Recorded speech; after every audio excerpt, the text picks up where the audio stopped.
Siapa orang yang perhatian terhadap orang yang telah wafat. Dia kalau tahlilan datang doain. Harapannya doain. Doain orang yang udah meninggal, kalau lewat kuburan Fatihah, baca kulhu dan lain-lainnya. Bacain Fatihah orang-orang yang telah meninggal. Siapa orang yang perhatian dengan orang yang telah meninggalkannya. Dengan hadiah-hadiah sedekah, zikir atau bacaan-bacaan Al-Qur'an, yuqayyidullahu lahu ba'da mautih, maka Allah gantikan orang-orang untuknya setelah itu orang mati yang peduli terhadapnya.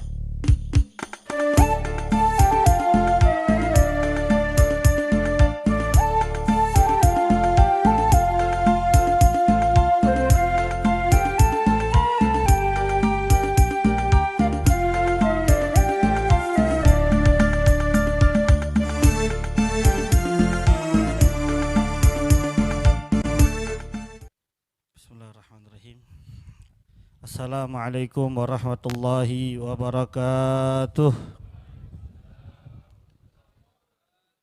Bismillahi masyaallah la yasuqul khair ilallah. Bismillahi masyaallah la yusrifu su'a ilallah. Bismillah masyaallah ma kana min ni'matin fa minallah. Bismillahi masyaallah la haula wala quwwata illa billah. Alhamdulillah ala ni'amillah. Alhamdulillah ala barakatillah. Alhamdulillah hamdan yuafi ni'amahu wa yukafi mazidah. Allahumma salli wa sallim ala sayyidina wa habibina wa syafi'ina wa maulana Muhammadin miftahi babi rahmatillah adada ma fi ilmillah salatan wa salaman daimin mutalazimin bidawami mulkillah wa ala alihi wa sahbihi wa man walah wa la hawla wa la quwwata illa billah. Subhanaka la ilma lana illa ma 'allamtana innaka antal alimul hakim. Rabbi shrah li sadri wa yassir li amri wahlul 'uqdatan min lisani yafqahu qawli wasaddid lisani wahdi qalbi bihaqqin nabi wa alin nabi Muhammad sallallahu alaihi wasallam. Amma ba'du, ma'asyiral hadirin rahimakumullah. Sebelumnya saya mohon maaf kepada para tuan-tuan guru, para orang tua. Al-Fagir duduk di kursi ini. Yang pertama, menghormati panitia yang telah menyediakan. Yang kedua, panitia kayak orang tahu. Saya emang dari jauh baru datang, mandi, langsung berangkat kemari, makanya rada telat. Mohon maaf, mohon ridho. Kaki sama tangan rada gemetaran, soalnya dari Sukabumi tadi nih. Doain biar sehat. Pertama-tama, salam hormat dan ta'zim saya sampaikan kepada segenap para guru, diantaranya Al-Mukarram Ustadz Haji Syafi'i dan juga Al-Mukarram Kiai Haji Ahmad Ali, Ustadz Haji Sabari, Ustadz Haji Ali, Ustadz Haji Muhammad Khatib, Ustadz Nasrullah, Ustadz Abdul Latif, Ustadz Baihaqi, Ustadz Haji Saidin, dan yang baca maulid itu Mukarram Ustadz Ismail Hasan. Ini nama asatidzah 9 orang ada ini semuanya. Tadi disebutin ada semua. Nah, kita doain guru-guru kita ini biar pada panjang umur, sehat afiat, berkah hidupnya, istiqamah di jalan Allah dan Rasulnya. Amin ya rabbal alamin. Dan juga salam hormat dan ta'zim saya sampaikan kepada yang telah mengundang saya, yaitu Mukarram Saudara Ahmad Fauzi, serta segenap keluarga besar yang dihaulkan, yaitu almarhum Bapak Haji Hasan bin Kiin dan almarhumah Hajah Janong binti Tolet, serta Bapak Haji Iyus bin Saman. Teriring doa untuk keluarga besar mereka, mudah-mudahan Allah panjangkan umurnya, Allah berikan rahmat dan ampunannya, amin ya rabbal alamin. Serta salam hormat dan ta'zim saya sampaikan kepada segenap para guru, para orang tua, para sepuh, para aparatur pemerintah yang mohon maaf tidak saya sebutkan namanya satu persatu, namun tidak mengurangi rasa hormat dan ta'zim saya. Hadirin yang dirahmati Allah Subhanahu wa taala. Ini malam kita sengaja kumpul dalam memenuhi undangan haul. Ada yang menarik dari tradisi haul ini, yang mana tradisi haul ini semarak diadakan di Indonesia. Di negara lain ada, tapi tidak sesemarak di Indonesia. Hampir tiap kampung ada yang ngadain haul. Ini adalah bagian daripada cita-cita kiai kita, para habaib kita, para ulama, mengajarkan kita untuk mengingat kematian selalu. Makanya mulai dari kematian itu mulai dari hari pertama, malam kedua, ketiga, sampai 7 hari, sampai 40 hari, belum lagi 100 hari, entar lagi dihaulkan setiap tahunnya. Ini adalah bagian daripada bentuk perhatian ulama-ulama kita kepada kita yang hidupnya terlampau jauh dari kehidupan baginda Nabi Muhammad sallallahu alaihi wasallam. Sehingga hanya satu obat yang bisa membuat manusia yang berakal itu bertaubat kepada Allah Subhanahu wa taala, yaitu mengingatkan pada mereka kematian. Sebagaimana Nabi Muhammad sallallahu alaihi wasallam bersabda, wa kafa bil mauti wa'idhah. Cukuplah kematian itu sebagai nasihat. Kenapa Nabi Muhammad sallallahu alaihi wasallam mengatakan seperti ini? Ya, karena Nabi Muhammad tahu betul manusia yang berakal kalau diingatkan akan kematian, khususnya mereka yang beriman, maka mereka akan bertambah rasa takutnya kepada Allah Subhanahu wa taala, sehingga lebih mendekatkan dirinya untuk bertobat kepada Allah Subhanahu wa taala. Pantaslah kalau Nabi Muhammad sallallahu alaihi wasallam katakan cukup kematian itu sebagai nasihat. Kenapa? Karena orang beriman itu meyakini adanya kehidupan setelah kematian. Betul, Pak? Nah, kita duduk pada malam hari ini di tempat ini mendoakan kebaikan-kebaikan untuk yang telah wafat. Ini adalah bagian daripada modal kita atas berbuat baik kita lebih kepada Allah Subhanahu wa taala, karena kita meyakini bahwasannya masih ada kehidupan setelah kematian. Kita meyakini di alam kubur itu ada nikmat, ada azab. Ada nikmat kubur, ada azab kubur. Nikmat kubur bagi mereka yang senantiasa beramal soleh di masa hidupnya, dan azab kubur bagi mereka yang senantiasa bermaksiat kepada Allah di masa hidupnya. Oleh karenanya kita diajarkan oleh para ulama-ulama kita untuk kumpul seperti ini. Yang pertama, menaruh perhatian kepada yang telah wafat. Sebagaimana Allah Subhanahu wa taala telah ajarkan kita dalam firman-Nya, Rabbana ighfir lana wa li ikhwanina alladziina sabaquna bil iman. Kan itu Allah yang ngajarin tuh bagaimana kita harus peduli dengan mereka orang-orang beriman yang telah wafat lebih dahulu. Sehingga pantaslah kalau Nabi Muhammad sallallahu alaihi wasallam di dalam kitab Wasiatul Mustafa, Nabi Muhammad berpesan, berwasiat kepada Sayyidina Ali. Meskipun pesan ini untuk Sayyidina Ali, tapi bisa juga diamalkan untuk kita semua. Apa pesannya Rasul sallallahu alaihi wasallam? Yang pertama, tasaddaq ala mautaka ya Ali. Berbuatlah baik kamu, sedekahlah kamu terhadap orang yang meninggalkan kamu. Ini perintahnya. Kenapa? Karena sesungguhnya fa innallaha qad wakkala malaikatan yahmiluna sadaqatil ahya ilaihim. Karena sesungguhnya Allah itu telah menugaskan satu malaikat yang tugasnya membawa sedekah-sedekah orang yang hidup untuk mereka yang sudah mati. Apa yang kita baca di sini, apa yang telah dilakukan oleh Sahibul Bait daripada kebaikan-kebaikan, memberikan senyum, memberikan minum, memberikan makan, buah-buahan dan lain-lainnya, ini adalah bagian daripada kebaikan. Karena kullu ma'ruf sedekah, semua kebaikan adalah sedekah, berbuah pahala, Pak. Dan hebatnya lagi Nabi mengabarkan mereka yang telah mati itu, ketika kita kirimkan hadiah semacam ini, kebaikan-kebaikan, yafrahuna biha asyad ma kanu yafrahuna fid dunya. Mereka sangat amat gembira, yang kegembiraan tidak pernah mereka dapatkan semasa mereka hidup di dunia.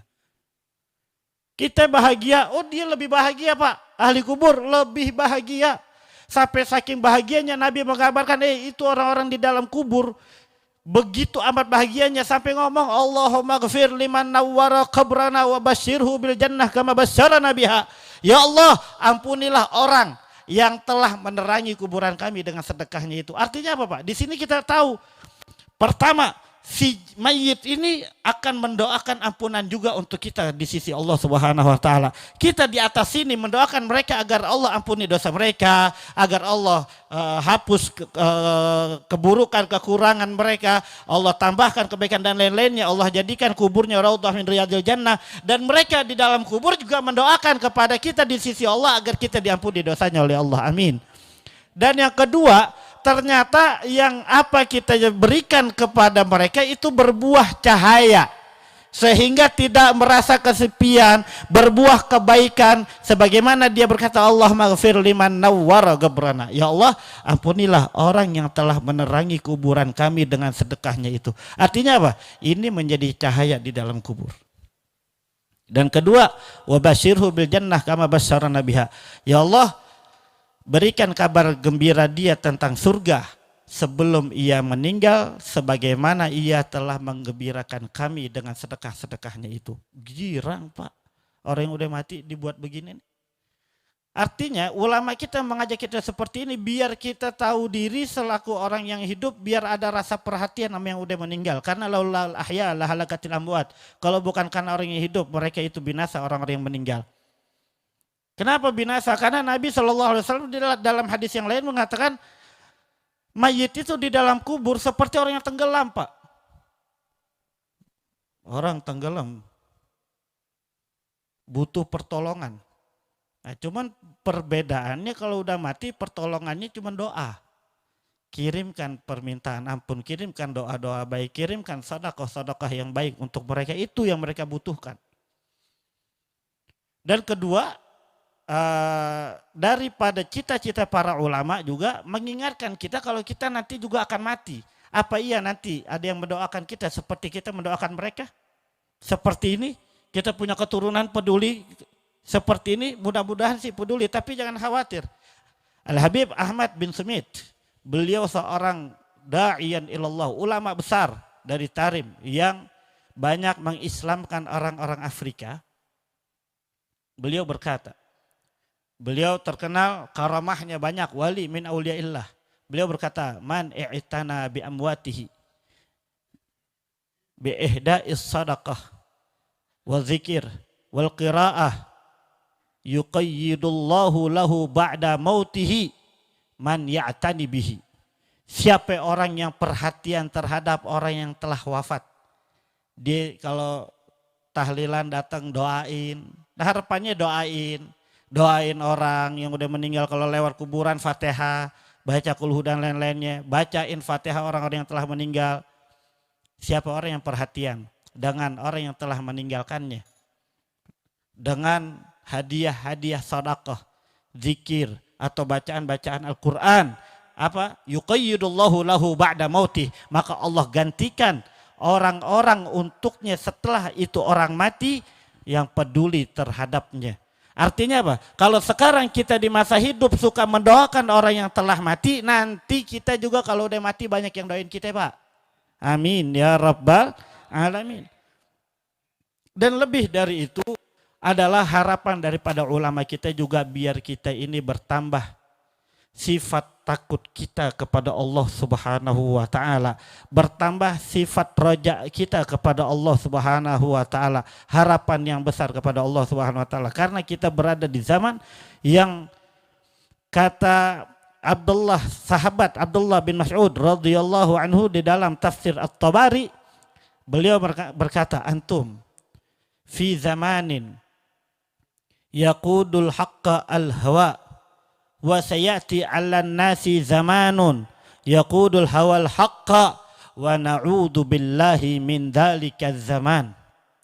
Sayyidina Abdullah bin Mas'ud radhiyallahu anhu beliau berkata, kalian ini berada di zaman yang hak memimpin hawa nafsu. Ini di zamannya beliau. Dan beliau berkata apa? Nanti akan datang pada manusia satu zaman yang hawa nafsu memimpin kebenaran. Bukannya kebenaran memimpin hawa nafsu, tapi justru ini hawa nafsu memimpin kebenaran. Sehingga kita bisa lihat banyak hal-hal yang tidak benar menjadi benar, yang benar menjadi salah. Ini persis apa yang disabdakan oleh Nabi Muhammad sallallahu alaihi wasallam, sayati ala nasi zamanun takunu fitan ka kita illal muzlim. Akan datang nanti pada umat manusia satu zaman yang penuh dengan ujian, yang mana fitnah ujian tersebut di zaman tersebut seperti sepenggalan malam yang gelap gulita. Saking gelapnya orang nggak bisa bedakan mana yang hak, mana yang batil. Saking gelapnya orang tidak bisa bedakan mana yang putih, mana yang hitam, mana yang benar, mana yang salah. Nah, ini zaman kita sekarang ini. Banyak orang sudah bingung, ulama yang satu bilang A, ulama yang satu bilang B. Tidak sedikit orang awam tertipu. Tidak sedikit orang awam bingung. Ini zaman sekarang. Makanya Sayyidina Abdullah bin Mas'ud radhiyallahu anhu beliau berkata, na'udzubillah min dzalikaz zaman.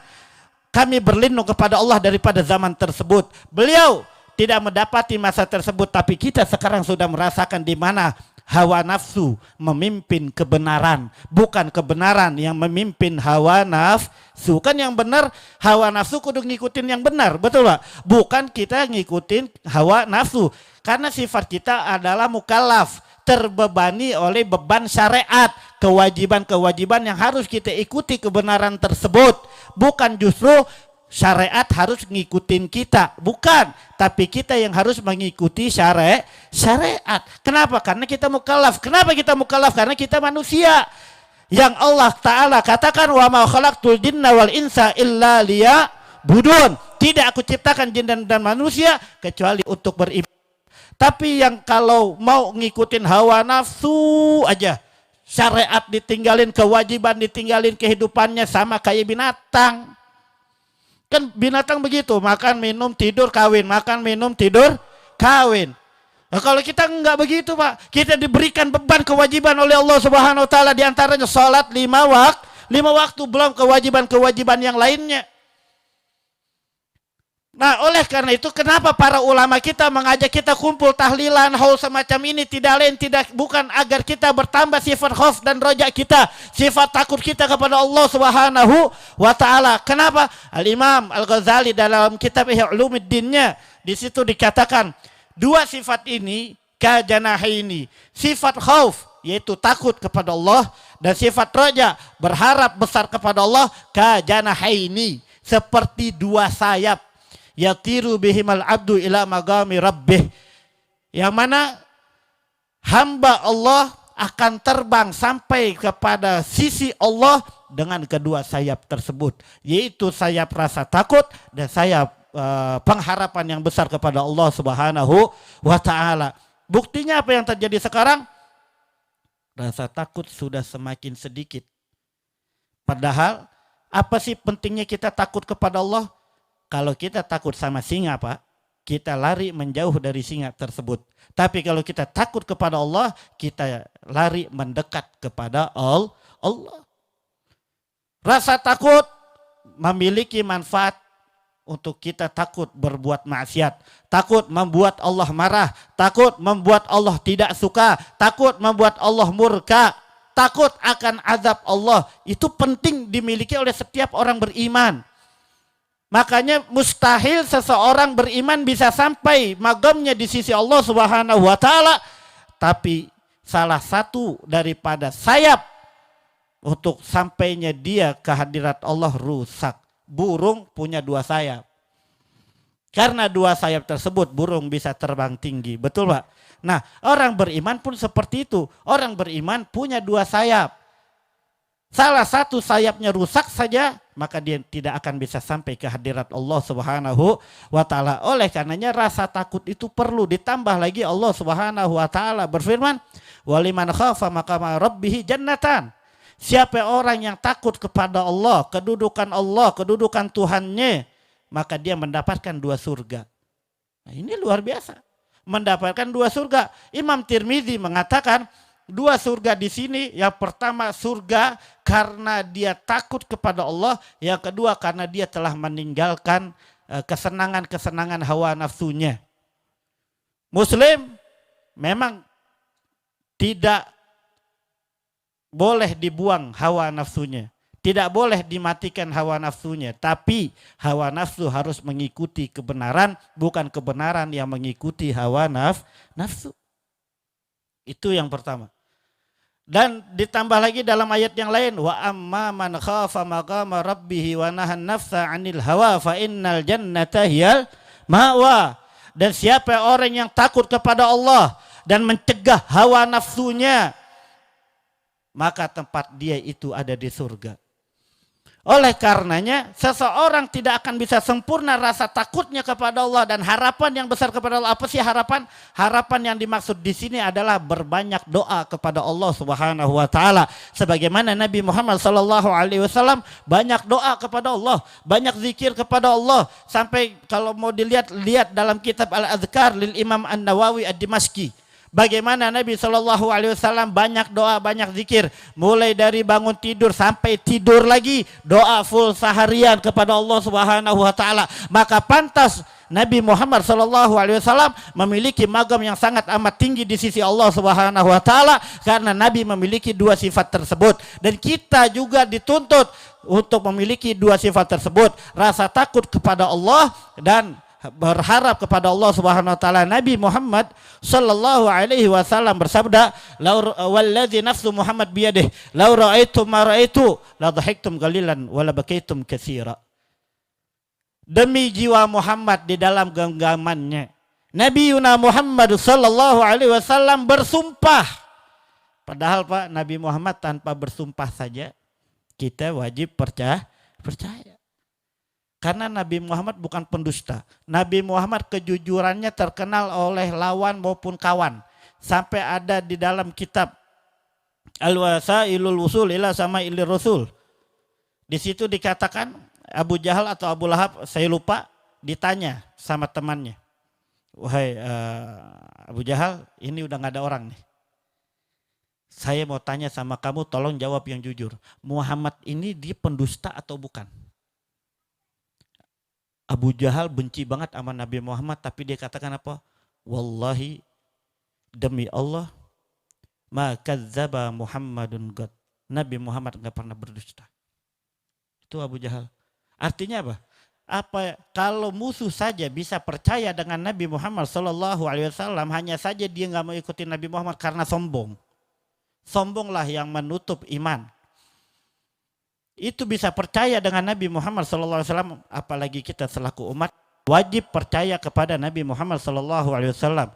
Dan Allah pun telah mengatakan, wa ma yantiqu anil hawa in huwa illa wahyun yuha. Apa yang disampaikan oleh Nabi Muhammad SAW itu semuanya bersumber dari wahyu. Nabi Muhammad tidak berbicara sesuai dengan hawa nafsu, tapi semua apa yang dikatakan oleh Nabi Muhammad adalah wahyu ilahi. Sallu ala Nabi Muhammad. Namun kali ini Nabi Muhammad sallallahu alaihi wasallam bersumpah, demi Allah, kalau kalian melihat apa yang aku lihat, maka niscaya kalian akan sedikit tertawa, banyak menangis. Maka sahabat yang mendengar berkata, apa itu ya Rasulullah? Sungguh qad ra'aitun nar wal jannah. Sungguh aku telah melihat surga dan aku telah melihat neraka. Yang terjadi sekarang apa Pak di zaman kita? Sudahnya bermaksiat tidak takut kepada Allah, sombong pula sudah maksiat. Nih orang sekarang. Padahal kan kita di Indonesia punya tradisi tahlilan begini, seharusnya orang Indonesia lebih bertakwa kepada Allah Subhanahu wa taala, lebih takut kepada Allah Subhanahu wa taala. Kenapa? Karena kita sedang memperingati kematian. Karena kita meyakini adanya kematian, adanya kehidupan setelah kematian. Kita meyakini bagaimana keadaan di dalam kubur itu sangat menakutkan. Sebagaimana Nabi Sallallahu Alaihi Wasallam, mereka itu seperti orang yang tenggelam. Ini enggak tahlilan, maksiat, sholat tetap ditinggal, gelar tahlilan ambil besek, gelar gaplek. Inna lillahi wa inna ilaihi. Makanya dalam kesempatan yang mulia ini, ayo tambahkan rasa takut kita kepada Allah Subhanahu wa taala. Kan kita udah punya modal, Pak. Modal kita apa? Iman, kita udah percaya nih. Kalau semua apa yang kita lakukan di dunia ini akan dibalas oleh Allah Subhanahu wa taala. Lillahi ma fis samawati wa ma fil ard wa in tubdu ma fi anfusikum aw tukhfuhu yuhasibukum bihillah. Milik Allah apa yang di langit, apa yang di bumi. Mau kalian tampakkan atau kalian sembunyikan di dalam hati kalian, semua dihisap oleh Allah, semua dihitung oleh Allah. Mudah-mudahan kita semua masuk surga tanpa hisap. Amin ya Rabbal. Hisap oleh Allah itu gak enak Pak. Siksa. Makanya Sayyidina Ali bin Abi Thalib karamallahu wajhah, beliau berkata, ad-dunya halaluha hisab wa haramuha hisab. Dunia, harta benda ini halalnya saja dihisap, apalagi haramnya, yaitu diazab. Kenapa Sayyidina Ali mengatakan seperti ini? Hisap itu gak enak Pak. Kalau yang pernah di BAP sama polisi, tanya dah. Enak gak tuh di BAP dari pagi sampai malam ditanyain itu aja. Dan ntar di hadapan Allah gak ada yang luput apa yang kita kerjakan, apa yang kita perbuat, apa yang kita ucapin, dicatat sama malaikat. Dan itu nanti dihisap oleh Allah Subhanahu wa taala. Apa gak takut? Inna adzabi lasyadid, Allah bilang. Kita tahu Allah Maha Pengasih, Allah Maha Penyayang. Tidak ada yang lebih sayang kepada kita melebihi dari Allah. Tidak ada yang lebih cinta kepada kita melebihi dari Allah. Tapi kita juga harus tahu, inna adzabi lasyadid. Allah itu memiliki azab yang amat pedih. Sambo kalah Pak azabnya. Sambo kalah. Yosua dari ujung kaki sampai ujung kepala dipatahin. Kejam Sambo. Belum yang lain-lain yang gak ketahuan. Mungkin juga KM50 tuh. Anak buah Habib Rizik. KM50. Ya Allah, matinya sadis banget dibantai. Ya gak tahu itu dia apa bukan perbuatannya. Cuman dia mungkin salah satunya yang menangani kasus tersebut. Tapi sebegitu kejamnya Sambo, jauh sama Allah Pak. Allah kalau udah nyiksa gak tanggung. Cianjur belum lama. Udah di tengah kota. Yang biasa gempa itu dekat-dekat laut. Cianjur Selatan ke sana tuh sering gempa Pak. Saya kebetulan sebulan sekali ke sana ngajar. Cianjur Selatan wilayah Pagelaran. Kalau di situ emang sering gempa. Saya acara malam Jumat. 5 hari kemudian acara Maulid besar di sana kita buat di Cianjur Selatan. Subhanallah, 5 hari kemudian gempa. Kita pikir di daerah kita nih yang rawan gempa, nggak taunya di kota. Ludes, orang banyak meninggal. Siapa yang duga gempa ada di tengah-tengah begitu? Gampang bagi Allah itu semua untuk mengazab kita. Semua gampang banget, gampang. Makanya dari itu ayo tingkatin rasa takut kita kepada Allah Subhanahu wa taala. Kita udah punya modal, kita udah percaya ada pahala, ada dosa, ada nikmat kubur, ada azab kubur. Ntar apa kalau udah di akhirat, udah mati nih, kagak bisa lagi kita berbuat baik Pak. Sekarang kita masih bisa berbuat baik. Buat baiklah sebanyak-banyaknya. Ditambah lagi siapa orang berbuat baik di muka bumi ini, Allah katakan apa? Mana amila salihan min dzakarin aw unsa fa huwa mu'min. Siapa orang yang beramal baik, mau laki dia, mau perempuan dia, dan dia beriman kepada Allah, dia percaya kepada Allah, maka Allah katakan falanuhyiyannahu hayatan thayyibah, maka pasti akan kami hidupkan dia dalam kehidupan yang bahagia. Lucu kalau ada orang Islam galau Pak. Lucu kalau ada orang Islam stres, bahkan gila. Tidak sedikit mereka yang katanya Islam matinya bunuh diri. Nah, sekarang yang terjadi kan banyak yang seperti itu Pak. Kok orang Islam hidupnya susah? Kok orang Islam hidupnya semrawut, stres, gak ada kemajuan, gak ada bahagianya? Ya lu kagak mau ngikutin firman Allah. Allah udah berjanji kalau kalian beramal soleh sesuai dengan syariat apa yang dibawa oleh Nabi Muhammad SAW, Allah berjanji akan membuat hidup kalian bagus. Allah berjanji akan membuat hidup kalian bahagia, baik, senang. Tapi apa yang terjadi? Kita yang gak mau hidup bahagia, kita yang gak mau hidup senang, kita pilih jalannya syaitan daripada jalannya Allah Subhanahu wa taala. Pantas kalau hidup kita panas terus karena jalan setan yang kita pilih. Na'udzubillah min. Makanya kenapa kalau tahlilan, haul, disuruhnya baca surat Yasin. Padahal banyak surat di dalam Al-Quran. Kenapa yang dipilih surat Yasin? Karena di dalam surah Yasin itu Pak, ada cerita tentang bagaimana orang-orang ahli neraka dan ahli surga. Makanya kita ini kalau lagi baca Quran, sempetin waktu baca terjemahannya. Jangan seperti burung beo yang bisa Yasin wal Quranil Hakim innaka laminal mursalin. Kagak ngerti artinya itu apa yang dibaca lah. Beo begitu modelnya tuh. Baca artinya di situ diceritakan inna ashabal jannatil yawma fi sugulin fakihun hum wazwajum fi dhilalin alal araiki muttaki'un lahum fiha fakihatu wa lahum ma yadda'un salamun qawlan min rabbir rahim. Apa dikatakan? Sungguh orang-orang ahli surga mereka berada di tempat-tempat yang teduh. Surga penuh dengan buah-buahan, kenikmatan, mereka disibuki dengan kesenangan. Bayangin, disibuki dengan kesenangan. Kita di dunia disibuki dengan, di sorga nggak ada kesedihan Pak. Di sorga tidak ada kata lelah. Di sorga tidak ada kata bosan. Di sorga Pak, contoh sorga nih. Meskipun Nabi mengatakan sorga itu nikmatnya mala ainun ra'at, wala udhunun sami'at, wala khatara ala qalbin bashar. Surga, begitu nikmatnya tidak pernah dilihat oleh mata manapun. Kita lihat nih tempat yang sangat indah di dunia ini. Kenikmatan surga lebih dari itu.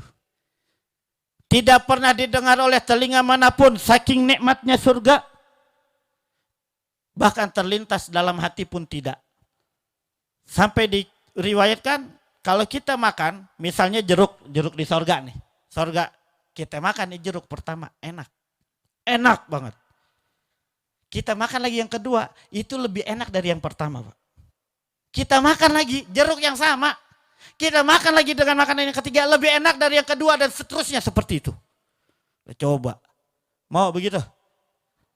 Nah, mudah-mudahan kita semua masuk surga tanpa hisab, amin ya rabbal alamin. Nah itu di situ di Al-Quran tuh dibilang begitu, diceritain bagaimana penduduk surga itu disibukkan dengan kesenangan.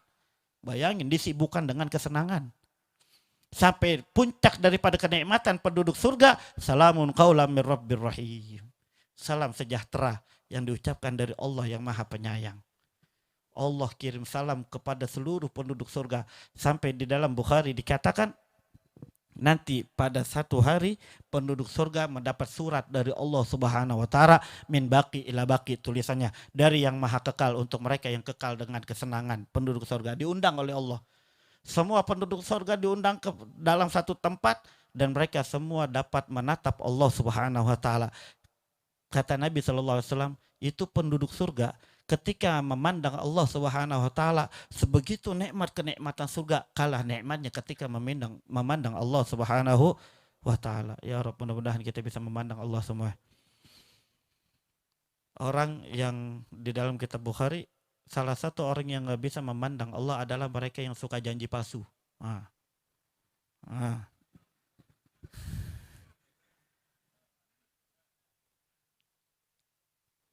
Lalu setelah mereka memandang Allah, hujan rintik-rintik Allah berikan kepada mereka, hujannya wangi banget. Sampai pas pulang ke rumah, ke istana mereka masing-masing, itu bidadari pada ngomong gini.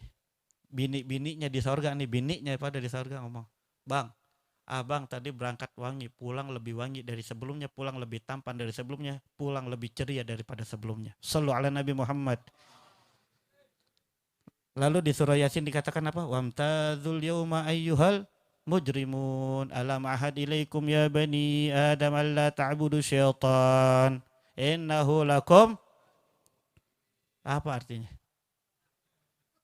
Wamtazul yawma ayyuhal mujrimun. Berbeda dengan para bangsat.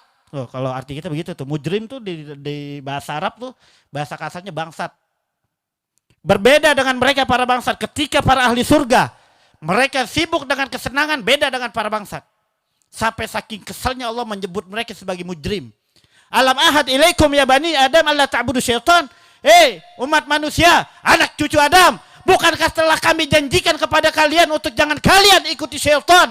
Telah kami utus para rasul, telah kami utus para nabi. Tidak ada nabi, tidak ada rasul, kami berikan kitab suci agar kalian bisa baca. Betapa sayangnya Allah kepada kita, Pak. nggak ada Rasul, nggak ada Nabi, ditutup dengan Nabi Muhammad SAW. Allah berikan, kekalkan kitab sucinya Al-Quran biar kita bisa baca petunjuk-petunjuk hidup dari Allah Subhanahu Wa Taala. Kalau nggak ada itu, Allah kirim lagi para ulamanya, para dai untuk didengarkan ke telinga kita mana yang hak, mana yang batil, mana yang halal, mana yang haram, mana jalan Allah, mana jalan syaitan. Alam ahad ilaikum ya bani Adam alla ta'budu syaitan. Bukankah telah kami larang untuk kalian jangan sekali-kali ikut syaitan. Innahu lakum aduwwum mubin. Sesungguhnya syaitan itu adalah musuh yang nyata bagi kalian. Sekarang maka agak setan pada ditemenin. Dicari-cari. Iya, giliran kita nasihatin pakai kuat marah Pak orang sekarang. Inna lillahi wa inna ilaihi. Di antara mereka ada yang diteror, diancam, dibui, dipenjara. Oh dari dulu Pak. Nabi Muhammad SAW pun seperti, kenapa? Ya setan. Makanya yang musuhin ulama, yang gak terima kebenaran sama dengan set. Ngomong yang kencang dikit biar emang gedek banget kita sama setan, betul? Yang tidak suka ketaatan sama dengan set ada di sini. Itu musuh setan tuh. Makanya Allah udah bilang, innahu lakum aduwwum mubin. Tanam itu musuh kita dah. Setan itu paling benci sama kita kalau kita lagi ibadah. Tapi kalau kita maksiat dia senang banget. Kenapa? Teman gua di neraka. Na'udzubillah min. Di dalam kitab Tazkiratul Qurtubi itu para malaikat sudahnya Allah gemes, tadi Allah katakan alam ahad ilaikum ya bani Adam alla ta'budu syaitan innahu lakum aduwwum mubin, itu Allah gemes Pak. Kesel, udah dikasih nabi, udah dikasih rasul, udah dikasih kitab suci, udah dideketin sama para ulama, para pendakwah. Kalian masih ikut syaitan saja. Makanya nanti para malaikat Zabaniyah dan lain-lainnya, para malaikat penyiksa itu pada gregetan sama umatnya Nabi Muhammad SAW, sama manusia. Kalian tidak ada nabi emangnya? Emang gak ada rasul? Gak ada orang yang bilangin kalian jangan ikutin setan? Gemes Pak. Bapak pernah marah sama anak lagi salah? Kalah gemesnya Pak.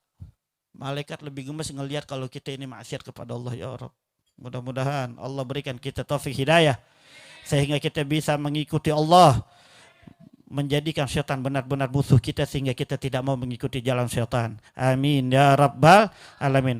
Dalam kesempatan ini yuk sama-sama sadari kalau kita ini adalah umatnya Nabi Muhammad SAW. Kita telah didengarkan di kuping kita yang kesekian kalinya sampai pada malam hari ini tentang mana jalan Allah, mana jalan syaitan. Ayo kita ikutin jalan Allah. Kembalilah kepada Allah, bertobatlah kepada Allah, tambahkan sifat takut kita kepada Allah, banyakin doa kepada Allah, minta perlindungan kepada Allah, minta kepada Allah agar diberikan taufik hidayah sebagaimana Nabi Muhammad SAW, dan para ulama juga banyak meminta kepada Allah agar diberikan hidayah, dan kita juga agar diberikan taufik hidayah. Amin ya rabbal alamin. Hakadha minni wal afu minkum. Wassalamualaikum warahmatullahi wabarakatuh.